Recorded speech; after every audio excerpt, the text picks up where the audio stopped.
బొచ్చా. చూసారా చూసారా సార్ ఆ పురుష అహంకారం. Order order. అహంకారం కాదు సార్, అవమానం తట్టుకోలేని ఆవేదన సార్.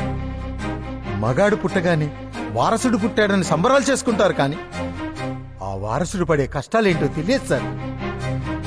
తన అక్కలకి చెల్లెలకి పక్క పిన్నులు బొట్టు బిల్లలు తెచ్చిస్తాడు సార్. ట్యూషన్ కి స్కూల్ కి కాలేజీకి వాళ్ళతో వెళ్లి బాడీగార్డ్ గా ఉంటాడు సార్. ఆన్లైన్ లో సినిమా టికెట్లు బుక్ చేసి ఇంటర్వెల్లో పాప్కార్న్ తెచ్చిచ్చేవాడే మేడం మగాడంటే. ఎక్కడో పుట్టి ఎక్కడో పెరిగిన ఓ స్త్రీమూర్తి అన్యాయం కాకూడదని తనకిష్టం లేకపోయినా తన వాళ్ళ ఇష్టం కోసం తనను పెళ్లి చేసుకుని కొత్త జీవితాన్ని ఇచ్చేది కూడా ఈ మగాడే మేడం. అది రాజా. ఇంట్లో వాళ్ళందరికీ పట్టు చీరలు పంచి తన ఒంటి కోసం 2 కాటన్ చొక్కాలు దండం మీద చూసుకొని మురుస్తాడు సార్.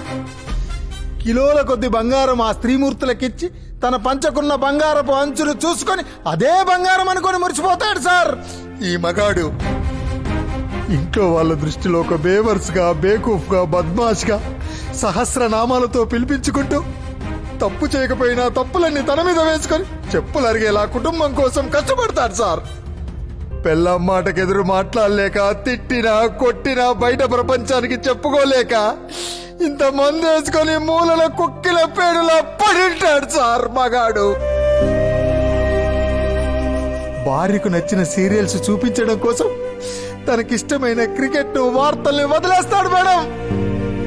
ప్రపంచం మొత్తాన్ని గడగడలాడించిన ప్రెసిడెంట్ అయినా ఇంట్లో పెళ్ళాం ప్రోటోకాల్ తూచా తప్పకుండా పాటించే గొప్ప మనసున్న మహారాజు మేడం ఈ మగాడు. ఒక అన్నగా, తమ్ముడిగా, తండ్రిగా, తాతగా, బావగా, బామ్మర్దిగా, మామగా రకరకాల రూపాల్లో అవతరించిన విష్ణుమూర్తి 11వ అవతారమే మేడం ఈ మగాడు. సబ్బాష్ రాజా. సార్ ఈ మగాన్ని తప్పుగా చూడొద్దని చెప్పండి సార్. ఎక్కడో 5 మగాళ్ళు చేసిన తప్పును 95% మగాళ్ళ మీద నెట్టేసి మగజాతి మొత్తాన్ని దోషులుగా చూస్తున్నారు సార్. ఆ 90% మగాళ్ళు పడే కష్టం గురించి మేడంకేం తెలుసు సార్. ఇంట్లో రోజు వచ్చే కష్టాలను సహనంగా భరిస్తూ స్కూల్లో ఫీజులు కట్టలేక, ఆడపిల్లల పెళ్లిళ్ళు చేయలేక, వాళ్ళ కాళ్ళు వీళ్ళ కాళ్ళు పట్టుకొని అప్పులు చేస్తూ తిప్పలు పడుతూ ఎక్కడ పరుగు పోతుందో అన్న బాధతో కళ్ళల్లో జలపాతాన్ని దాచుకొని తన వాళ్ళ కలల్ని ఆశల్ని నెరవేరుస్తూ మండుతున్న గుండెల్ని చల్లబరుస్తూ కుటుంబ గౌరవం నిలబెట్టడం కోసం మగాడు ఒంటరి పోరాటం చేస్తూ అనుక్షణం చస్తూ బతుకుతూ సైనికుల్లా నిలబడేవాడే సార్ ఈ మగాడు.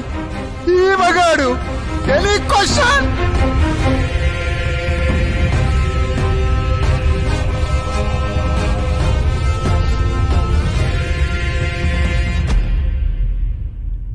చెప్పు బంగారం.